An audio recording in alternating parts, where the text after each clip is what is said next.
Islam di dinasti Fatimiyah.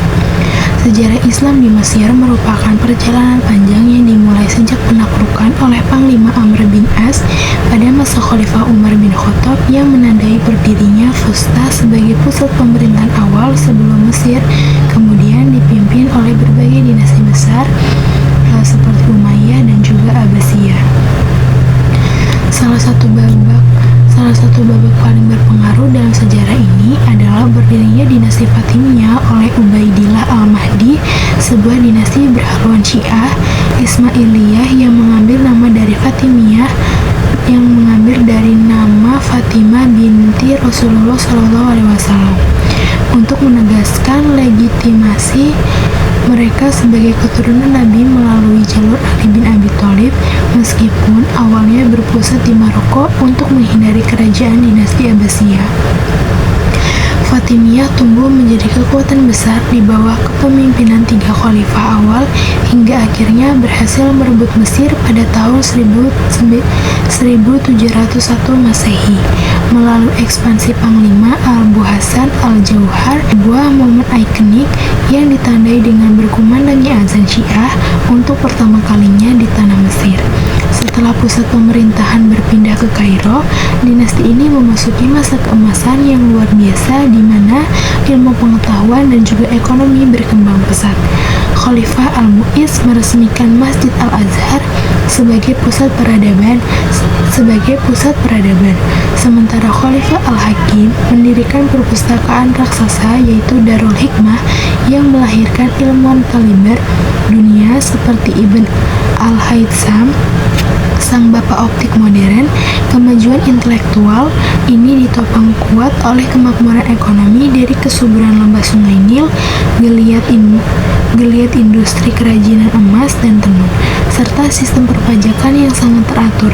Namun kejayaan ini perlahan memudar setelah masa kepemimpinan Al-Aziz dan Al-Hakim akibat munculnya disintegrasi wilayah, bencana kelaparan, serta konflik internal yang melemah otoritas para khalifah terakhir. Di tengah gempura perang salib dan pemberontakan di dalam negeri, riwayat dinasti Fatimiyah akhirnya mencapai titik akhir pada tahun 1171 Masehi setelah dijatuhkan oleh serangan Salahuddin al-Ayyubi yang kemudian membawa Mesir kembali ke pangkuan Sunni dan membuka jalan bagi kemerdekaan Mesir di era modern setelah sempat melewati masa penjajahan Napoleon hingga Inggris. Materi berikutnya yaitu tentang Perang Salib. Perang Salib itu adalah perang panjang antara umat Kristen Eropa dan umat Islam yang berlangsung hampir 2 abad, yaitu dari tahun 1096 sampai 1291 Masehi. Perang ini tuh disebut Perang Salib karena pasukan Kristen itu menggunakan simbol salib dan menganggap perang ini itu sebagai perang suci. Tujuan utamanya adalah merebut kembali Baitul Maqdis, yaitu Yerusalem yang saat itu berada di bawah kekuasaan umat Islam. Nah, salah satu penyebab utama perang salib ini terjadi itu adalah faktor agama. Umat Kristen itu merasa tidak bebas lagi beribadah ke Baitul Maqdis karena wilayah itu dikuasai oleh kekuatan Islam, khususnya setelah dinasti Saljuk itu berkuasa.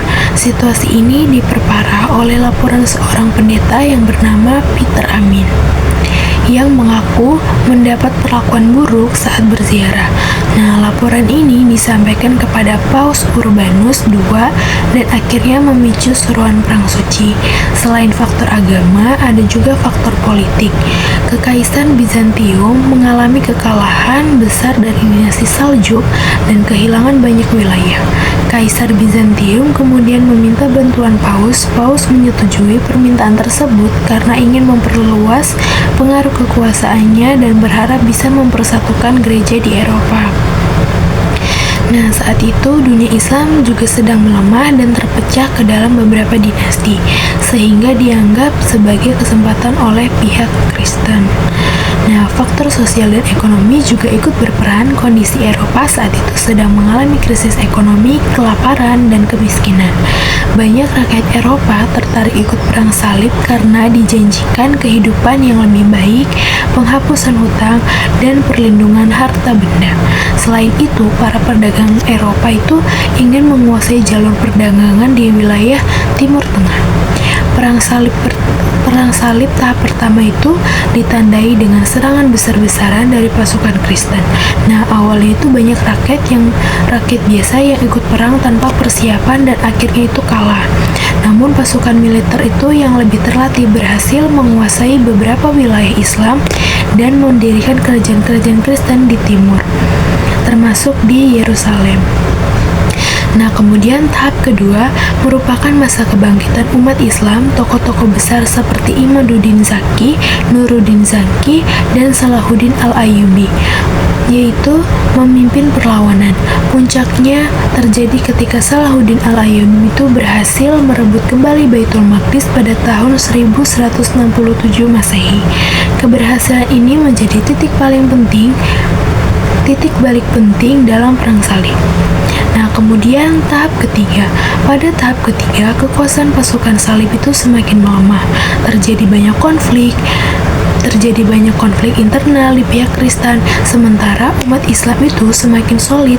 Nah, akhirnya pada tahun 1291 Masehi, kaum muslimin berhasil merebut kembali kota Akka yang menjadi wilayah terakhir pasukan salib.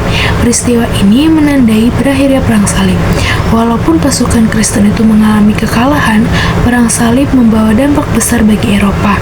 Melalui pertemuan dengan dunia Islam, bangsa Eropa mengenal ilmu pengetahuan, teknologi, dan budaya Islam yang jauh lebih maju. Hal ini kemudian mendorong perkembangan peradaban Eropa di masa berikutnya. Materi berikutnya yaitu tentang peradaban Islam dinasti Mamluk.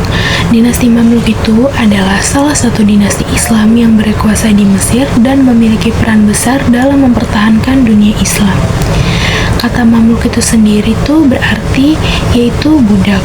Nah, dinasti ini tuh unik karena para penguasanya justru berasal dari kalangan budak yang dilatih menjadi tentara. Sebelum berkuasa, para Mamluk itu memang sudah digunakan sebagai pasukan militer oleh dinasti-dinasti sebelumnya di Mesir. Nah, awal berdirinya dinasti Mamluk ini tuh terjadi setelah runtuhnya dinasti Ayyubiyah. Ketika Sultan terakhir Ayyubiyah itu meninggal, muncul konflik kekuasaan.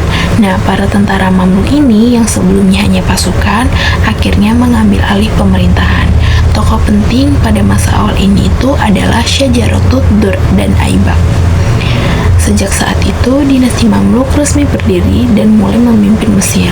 Nah, dinasti Mamluk berkuasa cukup lama, yaitu dari tahun 1250 hingga 1517 Masehi. Wilayah kekuasaannya itu tidak hanya Mesir, tetapi juga ada Suriah, Hijaz, Yaman, dan daerah sekitar sungai Eufrat. Dinasti ini dikenal sebagai penguasa Islam yang kuat karena berhasil mempertahankan wilayahnya dari ancaman luar, terutama dari tentara perang salib dan serangan Mongol. Dalam pemerintahan, dinasti Mamluk itu terbagi menjadi dua kelompok besar, yaitu Mamluk Bahri dan Mamluk Burji. Nah, Mamluk Bahri berasal dari budak Burji ditempatkan dari benteng-benteng. Kedua kelompok ini sama-sama kuat di bidang militer, namun memiliki latar belakang dan gaya kepemimpinan yang berbeda. Nah, masa kejayaan dinasti Mamluk itu terjadi pada masa Sultan Al-Zahir Baibars dan Sultan Al-Mansur Qalawun. Pada masa ini, Mesir berkembang pesat dan menjadi salah satu pusat peradaban Islam. Pemerintah berjalan tertata, pembangunan dilakukan di berbagai bidang, dan keamanan wilayah dapat dijaga dengan baik. Salah satu prestasi besar dinasti Mamluk itu adalah keberhasilannya mengalahkan tentara Mongol dalam pertempuran Ain Jalut. Kemenangan ini sangat penting karena menghentikan laju serangan Mongol yang sebelumnya menghancurkan banyak wilayah Islam. Selain itu, dinasti Mamluk juga berhasil mengusir sisa-sisa pasukan perang salib dan Mesir dan Suriah. dinasti Mamluk juga mengalami kemajuan. Banyak ulama dan ilmuwan besar lahir pada masa ini. Nah, seperti Ibnu Khaldun di bidang sejarah, Ibnu Taimiyah di bidang keagamaan, serta ilmuwan di bidang kedokteran, matematika, dan farmasi. Hal ini menunjukkan bahwa dinasti Mamluk tidak hanya kuat secara militer, tetapi juga peduli pada perkembangan ilmu. Masa damai dan stabil terjadi pada masa pemerintahan Sultan An-Nasir Muhammad. Pada masa ini, Mesir itu memiliki pengaruh internasional yang kuat. Banyak utusan dari luar negeri, termasuk dari Eropa, datang untuk menjalin hubungan politik dan diplomasi dengan Kesultanan Mamluk. Namun, kejayaan dinasti Mamluk itu tidak bertahan selamanya. Setelah kekuasaan berpindah ke Mamluk Turki, pemerintahan itu mulai melemah. Para penguasa lebih menguasai bidang militer, tetapi kurang mampu mengelola pemerintahan dan ekonomi. Akhirnya pada tahun 1517 Masehi, dinasti Mamluk itu runtuh setelah dikalahkan oleh Turki Utsmani. Meskipun runtuh, dinasti Mamluk ini tuh meninggalkan warisan penting dalam sejarah Islam. Mereka itu berjasa besar dalam mempertahankan wilayah Islam dari serangan luar serta mengembangkan ilmu pengetahuan dan peradaban di Mesir.